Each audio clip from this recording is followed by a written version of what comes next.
You know that setting I'm looking for to make it so it can't freaking keep doing things? Oh. Yeah, I'm looking for that one. Ugh.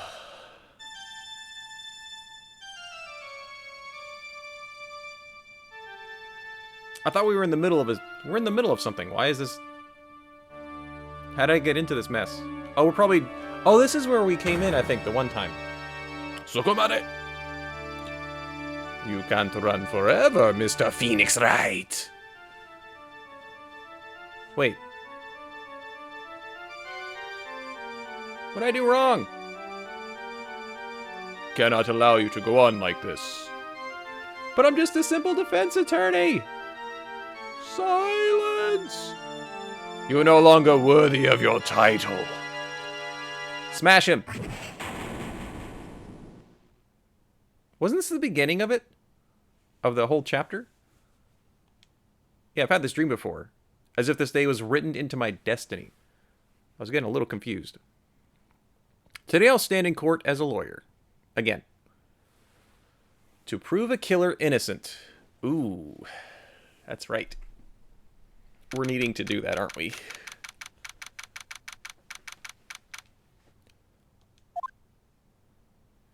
Okay. Beep. This is Phoenix. On guard. You don't look so well, dude. Dude. Well, I mean, how much have you gotten to, Mystic? Because we got this far. You're gonna prove me not guilty today, right?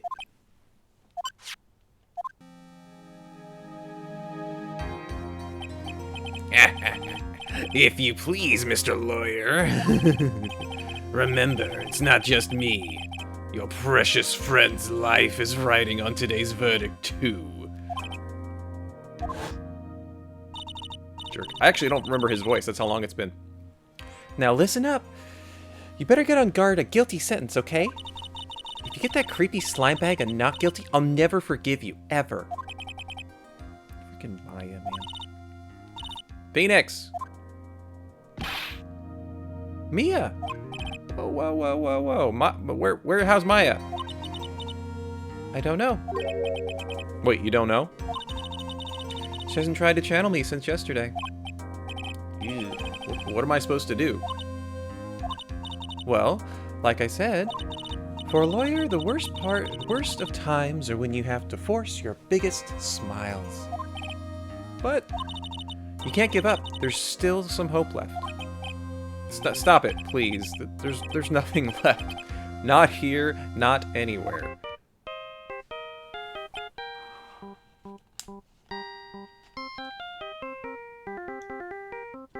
You think you were shortly before you went on guard's matter? Okay. I don't think you've missed much then. Will you leave me alone? Look, don't call me anymore. I mean it. You're real mean, pal. Gumshoe. Really sorry. Where are you? They let me join the investigation team, and we're chasing after the killer, pal. Then you have some sort of lead? Sorry, but right now we got 0 leads on the guy. But we're not going to give up. Gumshoe, dude. Until the trial's over, until the verdict is handed down, we're going to do everything we can to find the killer. If we can get Maya out, then you can get on guard the guilty verdict he deserves, pal. That's true, I could do that if they found Maya first. You got that? So you have to do whatever you can to make the trial last longer. I have to make the trial last longer. If you go at Mr. Edgeworth with everything you got, then you two can draw it out. I get it. I believe in you, pal. You and Mr. Edgeworth. They can do it. So, believe in us, because we're going to give it our all. Just like you. Thanks, Gumshoe. Beep. Hey, Phoenix? You understand now, don't you? You have something money will never be able to buy. Friendship! It's the strongest weapon in the world, and you have it in abundance. Friendship! Yeah. Ketchup! Looks like we're coming to the end. I have to make the trial last as long as I can. Gumshoe will come through. I know it. We hope.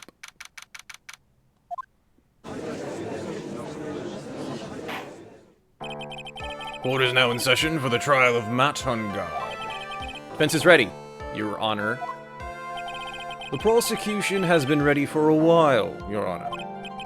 Now, as I recall, we concluded yesterday's session with a big mystery on our hands. The mystery being, what exactly was Miss Adrian Andrews' role in this murder? That is to say, is she really connected to the crime itself? Edgeworth, if you'd please inform the court. Adrian Andrews. She forged evidence that threw suspicion onto Matt Hungard, and then proceeded to escape the crime scene by wearing a nickel samurai costume. The guilt of these actions are those for which she cannot escape. I'm saying that she is guilty after all. I'm not finished, Your Honor. Miss Andrews has had nothing to do with committing the actual murder. I would like to direct the court's attention to this card. What is that? It looks like a shell. This is the calling card of a certain assassin. Assassin? Assassin! Yes, Juan Corrida was killed by a professional assassin. And the person who hired the assassin, his client, so to speak, is Matt Hungard. What a surprising turn of events! Dude, you've seen all of those most surprising court proceedings with us.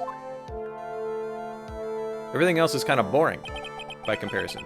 I would think it became commonplace by now, Your Honor. See? Even Edgeworth recognizes it. Come on! Jeez. I know what's going on this time. So I know that everything Edgeworth has said is true. But we still have to hold out as long as we can. At least until Maya's safe and sound. I wonder how the trial will turn out today. Let's find out firsthand. Good, call first witness. Prosecution calls the defendant's mentor, Mr. Will Powers, to the stand. Oh God, what was his thing? Just deep and gruffy? I think he sounds like the judge. Now then, witness, your name and occupation, please. Okay, I'm, Will Powers. I'm a poor, underpaid action star. And what is your relation to the defendant? Well, I guess I'm sort of a lousy mentor to him, in a way. Yeah. Mr. Powers, please, you don't need to put yourself down so much. Oh, sorry. Well, but I'm just kind of a nothing sort of guy. On the night of the murder, you visited the defendant's room. Is this correct? Yeah. Wait, he did? But you know, I, didn't actually get to see Matt when I went. All you need to do is answer what you're asked. Now then, I would like you to please testify about when you went to Mr. Hungard's room. Oh, okay, sure. I'm big and happy. I can actually almost do that voice. After the awards ceremony... Oh, that makes him sound like Eeyore. After the awards ceremony, I went by myself to Matt's room. Matt was standing there in front of his room, still in his nickel samurai costume. He was talking with someone. At first, I thought it was the bellboy. I watched the two of them for a while, but then I gave up and went back. I had guests with me that night, and I couldn't make them wait for me. That was us. Nothing sounds out of place in his testimony. Talking with the bellboy is no big deal. If one assumes that the person Mr. Hungard was speaking to was an ordinary bellboy... Oh yeah, that was the killer dude. Well, Mr. Wright, let's have you cross-examine, shall we? Looks like we're in another sticky situation. A trap. Can't you smell it, Phoenix? But for us to find out more, we're just going to have to charge in head first. I've always wanted to just charge right into garbage. Do you hold it? The defendant's room. Well, why did you go there? Well, I'm his mentor, like a big brother, sort of. And I wanted to say congrats. What's wrong? Mr. Wright? What? You're gonna try and trick me into a corner, aren't you? What? I know I'm just a poor, underpaid action star, but I'm not the killer. No one says you are, Mr. Powers. No, please, don't trick me. Every time you do your lawyer thing, the witness suddenly turns into the bad guy. It's so true. It's so true. Witness. I will personally talk to the defense at a later time. So for now, please kindly cooperate and continue with your testimony. That's great. Fourth wall. Wait a minute. When and how did I suddenly turn into the bad guy? No, it's because you turn people into bad guys. Are you sure that that was Matt? Yeah, I'm sure. He wasn't wearing the Nickel Samurai mask then. If that's the case, then he really can't be mistaken. And what was the defendant doing, standing in front of his own room? Malicious things. At first? What do you mean by that? Well, he was in a bellboyish uniform and he had a bottle of juice on a tray. Sounds like an ordinary bellboy to me. Yeah, but I didn't think he was a normal bellboy. Why was that? Why did I think that? How am I supposed to know? I can't remember right now, sorry. Wait patiently.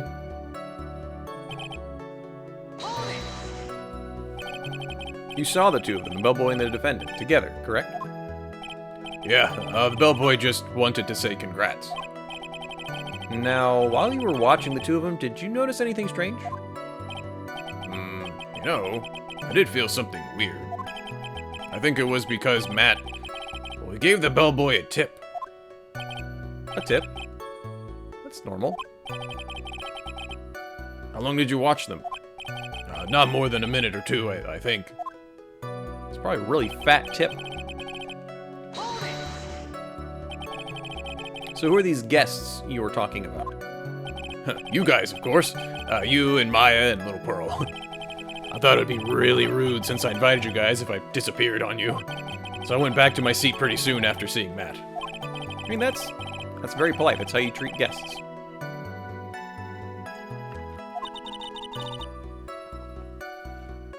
Do you remember this incident? Did Mr. Powers leave his seat that night? I don't remember that happening at all. Maya was making such a racket in her hyper state. I ended up focusing on her. I see. In any case, from his story, he probably wasn't gone for very long. Oh gosh, there is actually something here?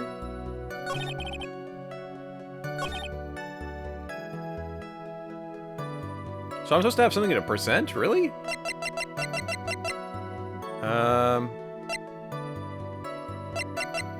That's odd. Picture in the hallway right after murder. No, that's not gonna help.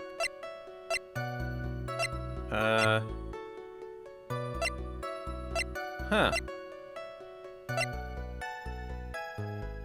I'm already stumped. Great. Always do safety saves before I start, like, just blurting out stuff.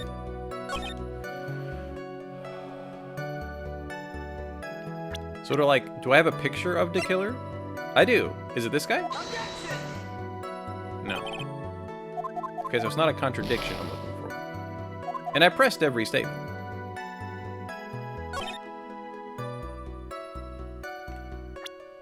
In his full nickel samurai costume. I was gonna say that's not his full. Those are the two that really stand out to me. This one because it says costume and talking with someone.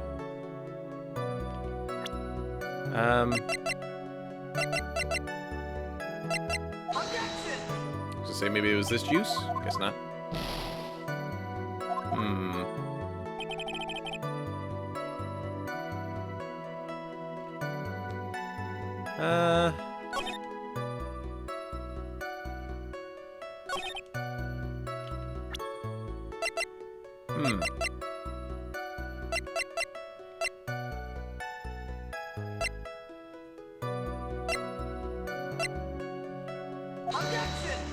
No. Any ideas, chat?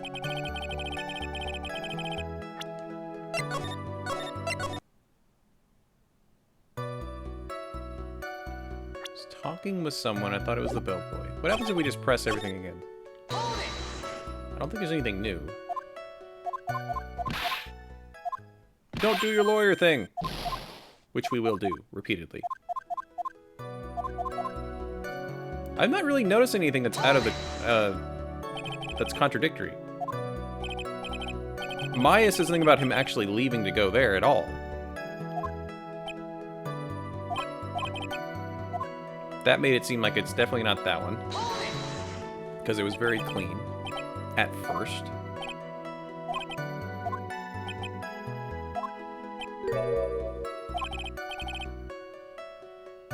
Oh. You felt something weird. He gave him a tip. Oh, it's just pressing this thing twice. Okay. Could it be that you felt something strange about the tip-giving incident? Yeah, that's it. You really know your job. Mr. Edgeworth? Yes, Your Honor. This bellboy, he wasn't an ordinary one, was he? Perhaps we should let the witness tell us. Mr. Powers, please amend your testimony. You mean about the bellboy, right? Matt gave the bellboy a tip. So he gave the bellboy a tip. What's so strange about that? Well, you see, Matt's not a poor penny pincher like me. I was trying to figure out how much it was because the tip really shocked me. How much it was? Well, that's when something even surprising happened. More surprising happened. The bellboy was putting the tip he got in his pocket. And that's when I got my first look at the guy's face. I was really shocked. I don't follow. Sounds like Mr. Powers is surprised twice by this event. Wonder how much of his shocking moments I should ask about. His face. What was so shocking about the bellboy's face, Mr. Powers? Well, he wasn't exactly a boy, more like an old gramps.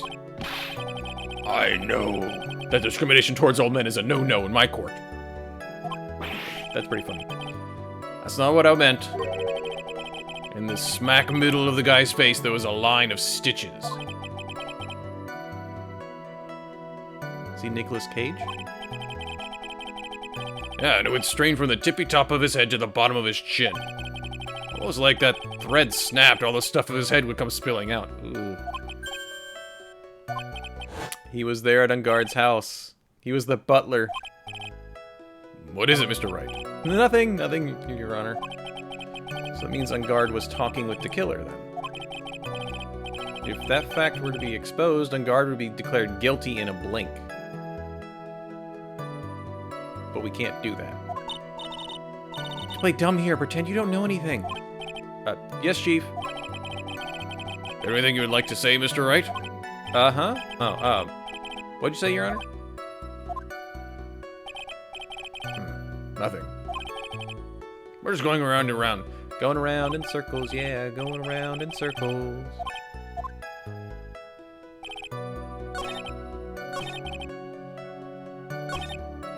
So let's have him do the other one. How much it was.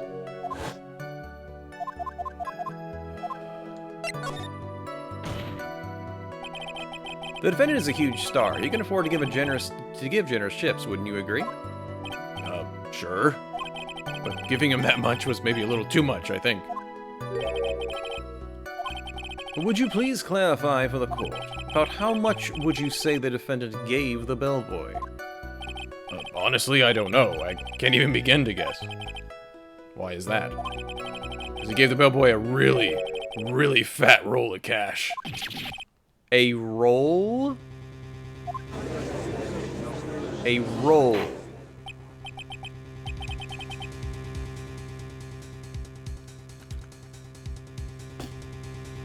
Well, dang. Very generous tip, wasn't it? A very fat roll of cash. That can hardly be called a tip, Your Honor. Judge is beginning to look awfully suspicious of us. Wait and see. There's nothing I can really object to here. I mean, who can argue that a fat roll of money isn't really odd? Supposing that roll of cash was not a tip, then what was it? Payment, Your Honor. Payment? Isn't it obvious? For the murder of Mr. Juan Corrida. And the bellboy that the witness saw? Yes, he was the assassin. The ass-in. Hold your horses now, Mr. Edgeworth. You don't have any proof, do you? Have I ever been unprepared to support my claims, Your Honor? I have here the card Shelley the Killer left at the scene of the crime. He is the person the police's special investigations team has been chasing for ages. I'm certain that the person the witness saw was this very assassin, Shelley the Killer. Yeah, really. What's wrong? Nothing. Something just clicked in my head and I think I just figured something out. Ooh. Actually, I saw that bellboy again later that night. Oh yeah, he's gonna say something at the place with the thing. At the place with the guy with the thing. Everybody knows the place with the guy with the thing. Testify! I'll testify. Please testify! This time I was in that hallway because I had to go to the bathroom. And that's when that bellboy I saw earlier came out of the room. Of course, when I say room, I mean Juan Corrida's room. Now that I think about it, that bellboy did seem kind of out of place. Yeah, so he had to be the assassin, I'm sure of it. I mean... That's a line of testimony, as I mean. Thank you very much. That is all we need to know. Hmm? I'm not done. There's more. Let us first establish that the bellboy was truly Mr. the Killer.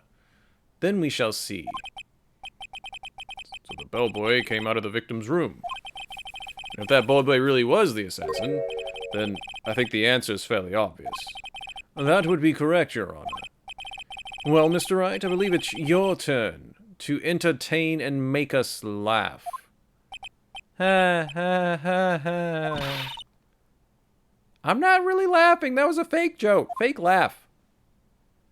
Like a pity laugh. Super pity laugh. And what time was it?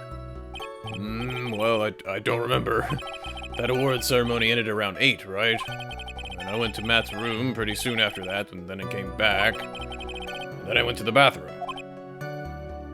So I guess maybe it was around 8:10? You're not one for details, are you, Mr. Powers? Sorry. So sorry. I thought I could maybe catch Matt and say my congrats. That's easier voice to do. Are you sure it was the same bellboy? Yeah, How could you tell? All the bellboys wear the same uniform, after all. But, you see, well, he had those stitches in his face. Pretty, definitive difference. So I'm sure it was the same guy that was talking with Matt. So which room did the bellboy come out of? Of course I say room. Juan's room! Which room? Juan's room. Yeah, the one with all the really pretty flowers and teddy bears. It was Juan's room, all right. Words cannot describe how screwed I am. Let's continue with the testimony, shall we? course the bellboy's out of place. So what exactly was so out of place about him? Right. Why the insipid grin? Because I have no idea what damaging thing he's going to say next? Well, the bellboy was empty-handed. Empty-handed? The bellboy was the one of those room service people, right? But he wasn't pushing a cart and he wasn't holding a tray. You'd call that a little strange, wouldn't you? True. I agree. It's really unusual for a bellboy to be empty-handed. Yeah. What should I do? Should I let Mr. Power's testimony slide, or try to pull a fast one? There's nothing strange or unusual about an empty-handed bellboy. But there really is. There really isn't. If you two are done being school children, bellboys offer room service. There's no reason for them to be empty-handed. Ever. Your Honor, I ask that the witness's previous statement be supplanted with this new one. Are you gonna do whatever you can to make the bellboy look suspicious? Very well. Court recognizes the grant and grants the prosecution's request.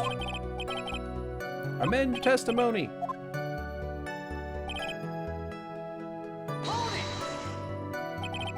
So you're saying that it's suspicious for him to be empty-handed? Yeah, really suspicious. I mean, when I first saw that bellboy, he was holding a tray in his hand. And there was a bottle of juice in a wine glass. What kind of juice was it? Pretty sure it was tomato juice. If we could come up with some sort of reason as to why he would come out empty-handed, some sort of proof, then I think we can dodge the bullet on this one. Proof? Proof that he's came out empty-handed. Well, I mean, because he left the bottle there, right? I mean, there's juice right here. Does it show the bottle in the crime scene photo? Oh, yeah, it does. It's right there. I'm gonna go with that. But let me, do another safety save, because I'm that guy.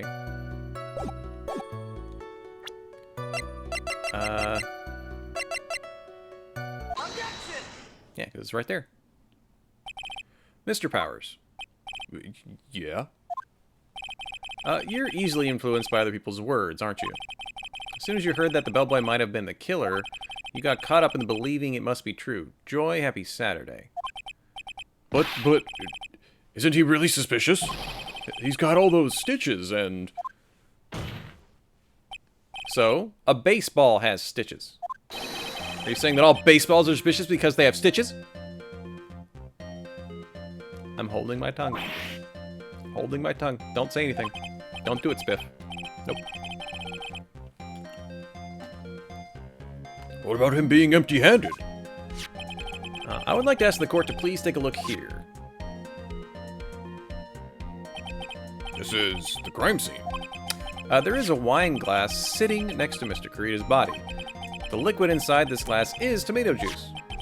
And now, if you would look at what is on top of the table, in the lower right-hand corner. Also, anyone can clearly see that it is a tray with a bottle of tomato juice. The bellboy had just brought this to Mr. Kurita's room. He left the tray in the room, which is why he was empty-handed when he left. What? That would mean that the bellboy had seen and left a room with a dead body. But can you prove that Mr. Kurita was already dead at that time?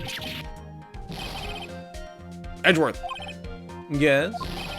I blame you for leading me down this route. It's because you're gullible. I'm terribly sorry. Why is he laughing? Witness, isn't there one more thing you would like to share with us? Is there? The bellboy was empty-handed, or should I say empty-hand-ed. I recall you had something interesting to say about his hands. Oh yeah, almost forgot. What? The bellboy, he was wearing gloves. Okay. Yeah, pitch black leather ones. Well, the other bellboys don't wear gloves like that, right? Black leather gloves. I still can't. I'm That's so annoyed that they have the same voice, basically. Why didn't you mention them earlier? Sorry, so sorry. It slipped my mind. That does make this bellboy seem really suspicious. Gotta focus, I can't lax here. So what if he had gloves? A lot of bellboys wear gloves. Come on, Mr. Wright. That bellboy was wearing black leather ones. So? A football is made of leather. Are you saying all footballs are suspicious because they're made of leather? This is a Wookiee. That's why OJ didn't do it. This is this.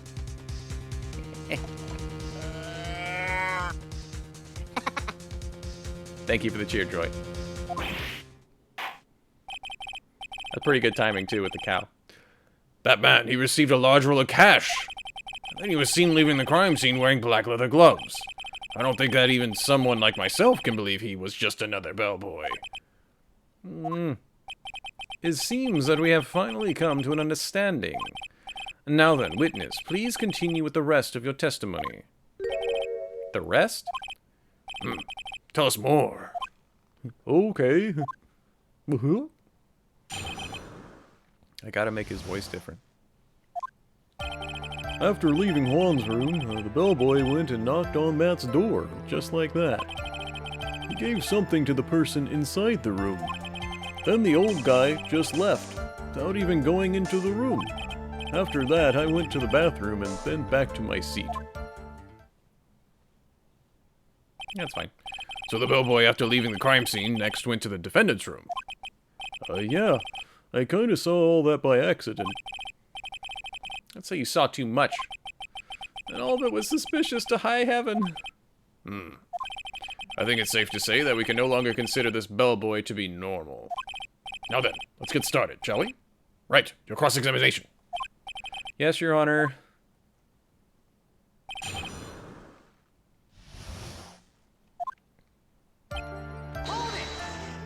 Hold it. Is that what you saw while you were busy spying? Excuse me? I may be poor, underpaid action star, but even I wouldn't stoop to spying. Well, I think the point is, where did you watch all this from, Mr. Powers? From the door of the bathroom with my left eye and a sort of sneaky spy-like. So you were spying. Please, does it really matter if he was doing it over or underhandedly? What did the bellboy do next? That's all I care about.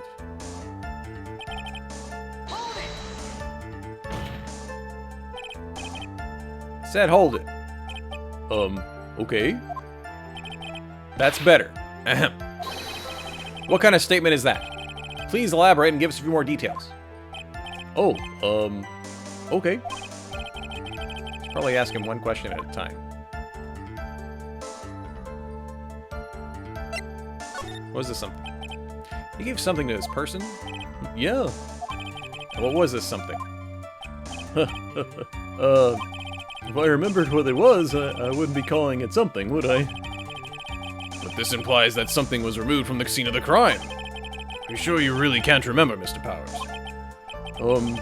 I think it was something kind of small. This is an incredibly crucial piece of information. Please try to remember what it was. I'll try. In the meantime, let's talk of another point, namely, what the bellboy did next. So after he gave the person inside the room the thing... Where did this bellboy go after he left Mr. Unguard's room? He opened the door to the Viola Hall. Went in there, and who knows after that. I do.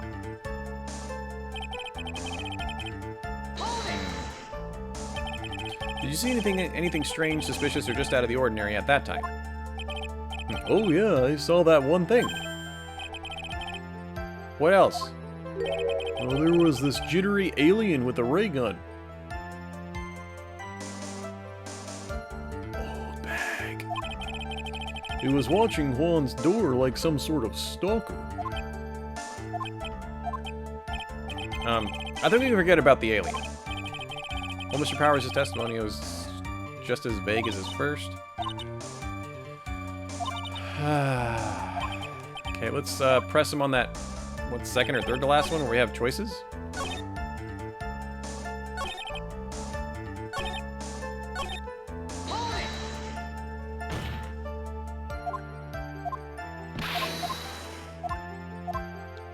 Person. Did he hand it to... So who took this something the bellboy handed off? Oh, actually, I don't know. What do you mean? I'm sorry, but I only saw the person's arm. Only an arm? Then you're saying you didn't see the person's face? Yeah. I would like to summarize the testimony up to this point, if you don't mind. When the bellboy left the crime scene, he immediately went to the defendant's room. There, he handed a small item of some sort to the person inside. As for the person who received the item, all you could see was the person's arm. Yeah, it was just like that. Mr. Edgeworth, is this really that important? Of course, Your Honor. I think this is of the utmost importance. This is when whatever was removed from the crime scene was handed over to the client. Mr. Powers, please try to remember what it was the bellboy handed off. Well, let's see. I think it was... No... If you remember, please add it to your testimony. Yes, sir. If I saw it again... Oh, we have a wooden statue. Hold on. Yeah, it's right here. Yeah. I was like, what? What was the point of that pregnant pause? Where did that objection come from? Speak up. It was me, Your Honor. What was it, Phoenix? I have a feeling that something bad is going to happen once I show this.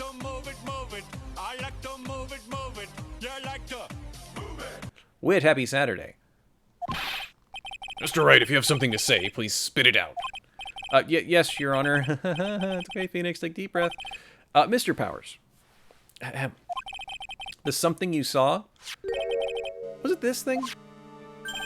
Oh, hey, that's it. That's the something. Wow, Mr. Wright, you really figured it out. I recall we found this at Matt. Have you heard the news? Everyone's talking. Life is good because everything's awesome. Lost my job. It's a new opportunity. More free time for my awesome community. I feel more awesome than an awesome. Almost a year. Almost a year with. Thank you, dude. 11 months on it. And you're at tier 3. Thanks for making it super awesome, man. Appreciate the support. And happy Saturday again to you. Woo! Yeah, I can't wait till we can get everybody on the more super positive sub-match. Super awesome for doing that, man. Thank you. Back into my game mode instead of just being super happy. Recall we found this at Matt on God's mansion. Yeah, dude, you need to be using that chill nuke emote. At the defendant's house. What does this mean? Double rainbow. It's simple, Your Honor. Shelley the Killer assassinated Juan Corrida in his room. And then he stole this wooden bear from the scene of the crime. The bear being found at Madame God's mansion would mean... It goes without saying, Your Honor. Mr. Matt on God is the killer's client. Order? I said order. Mr. Wright, this is a most unfortunate turn of events for you. Yeah. Sorry, Mia. No, it's alright. Your judgment was sound. Actually, I figured the bear would come up. If not now, then it would have later on. Even if you hadn't shown to the court, I'm sure your friend Edgeworth would have. Almost forgot that he knew about it, too. Oh yeah, if we didn't, then he probably would have. That's pretty cool. I think it's clear that there is no need for us to continue this trial. Can't let this happen. I have to do something. There has to be something we overlooked. Your Honor, a minute, please.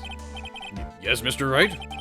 There are still a few points that we have not fully explored. What are you trying to pull? Well, we can't have that. All right, Mr. Wright, what questionable point would you like to explore?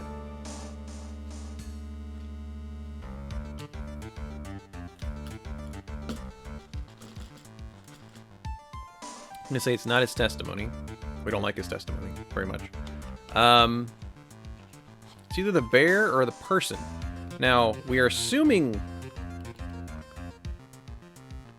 Okay, both of those are good.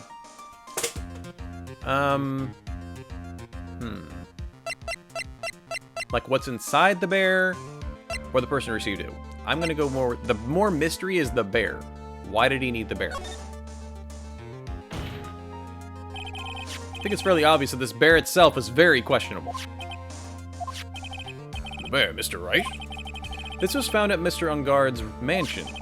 However, Mr. Ungard was arrested at the hotel that night, which means that since the murder occurred, he has not had a chance to go home. Oh, I didn't even think of that. I think Your Honor has already figured out what I'm trying to say. It's not possible that it was Mr. Ungard who took this bear to his mansion. Why, that's very true. We didn't consider that point, Mr. Wright. There was no way, time-wise, for the defendant to have taken his bear home. Disaster of... Thanks, yeah, it's Edgeworth. Thanks, Edgeworth. You haven't gotten the best of me yet, Mr. Wright. I remember it clear as day. I remember what you muttered to yourself at Ungard's mansion. We have this area completely surrounded. There's no way for him to escape. Can't believe it. That butler. All this time he was the killer. The killer and Ungard were working together, so to speak, and the killer was hiding at Ungard Mansion as its butler. What a bold move. The bat's figurine was brought back to Ungard Mansion by the killer himself. When it looked like he was about to be arrested, Ungard had him do so. Wait, this picture does not have the stitches in his face? My immersion is ruined.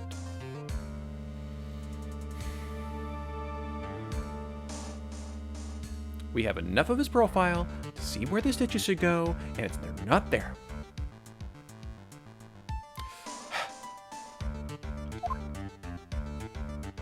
It's not him. It's not him. Well, Mr. Wright, you've been quiet for a while now. This is too much. There isn't anything I can attack at all. Have to try. Have to find something else. What will you do now, Mr. Wright? Do you plan to... I plan to expose a clearly shaky place in Mr. Power's testimony. What? There's still another one? There is indeed, Your Honor. And it's quite a questionable point. What are you trying to pull? Again. Well, can't have that.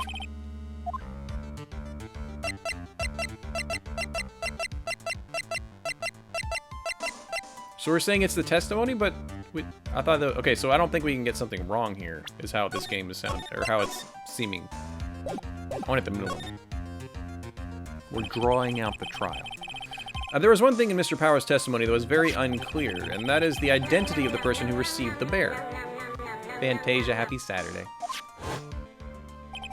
He gave something to the person inside the room. I'm sorry, but I only saw the person's arm. As long as we don't know who it was that took the bear, we can't be sure. Whoa!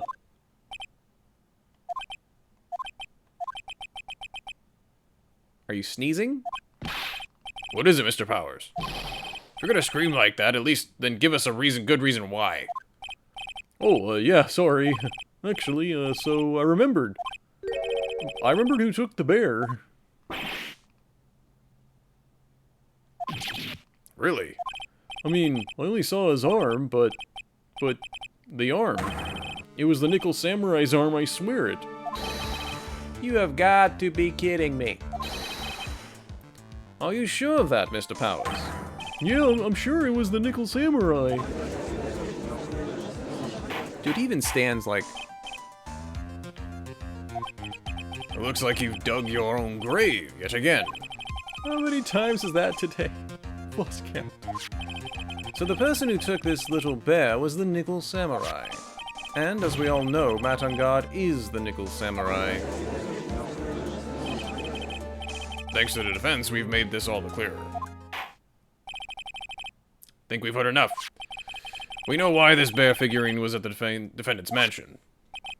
as well as who was it that received the bear from the assassin in his room. Everything has become very clear.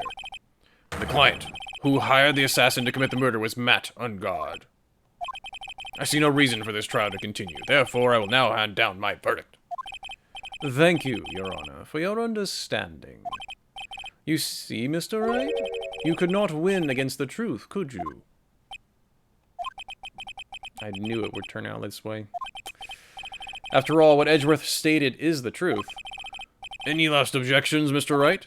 Well, do I? What should I do? No, yeah, raise a freaking objection! Because we bluff our way out of things.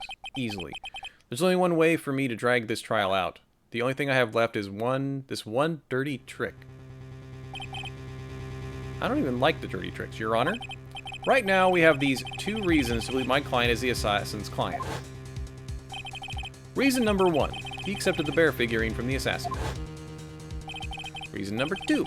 That very same figurine was found at Ungard Mansion. However, it's possible this is all a work of a certain other person. What are you saying? What I'm saying is this. It's possible a different person is the killer's real client.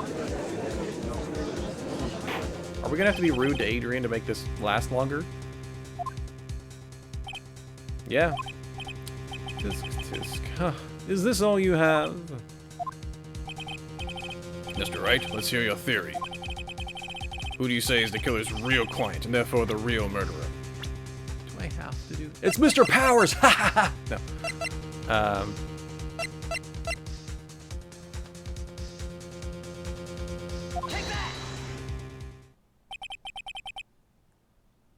Yeah, it's the only one I can think to stall with. Yes, we already know that she tried to frame Matt for the crime. By wearing the spare nickel samurai costume. Then the nickel samurai arm that I saw... That could have very well been Miss Andrews. What about Mr. Ungard? If you would please recall yesterday's testimony. The defendant was taking a nap during the break period. That's right. Then, finding this figurine at Matt's Ungard mansion... It was a well-laid trap set by Mrs. Andrews. Or Miss Andrews. She's not married. Edgeworth, what is your opinion? I can't even begin to count the flaws in the defense's logic. Besides which, there is no evidence to support it.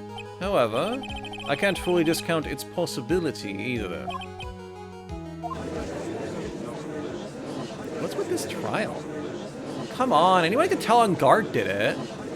I can't believe the defense would go so far as to pin the guilt on someone else. Yeah, he does that all the time. He's literally done that every other trial he's been in. This is to save Maya, this is to save Maya, this is to save Maya, this is to save Maya.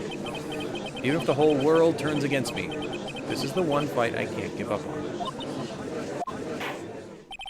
Order! All disruptive parties will be forced to leave the courtroom. Your Honor, for the benefit of the defense, I'm willing to play along with this what-if game. This what-if game, Mr. Edgeworth?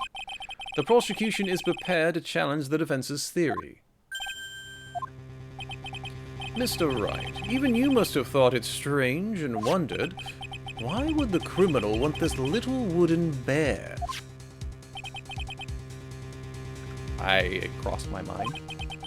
The killer did specially bring that bear to Ungard's right away. Why do you ask? Is there something special about it? Absolutely. And I'm sure that once the court knows its significance, the true killer's identity will become crystal clear. Your Honor, the prosecution calls upon a witness who will clear all doubts against Miss Andrews. And who would that be? It's quite simple, Your Honor. Miss Adrian Andrews herself.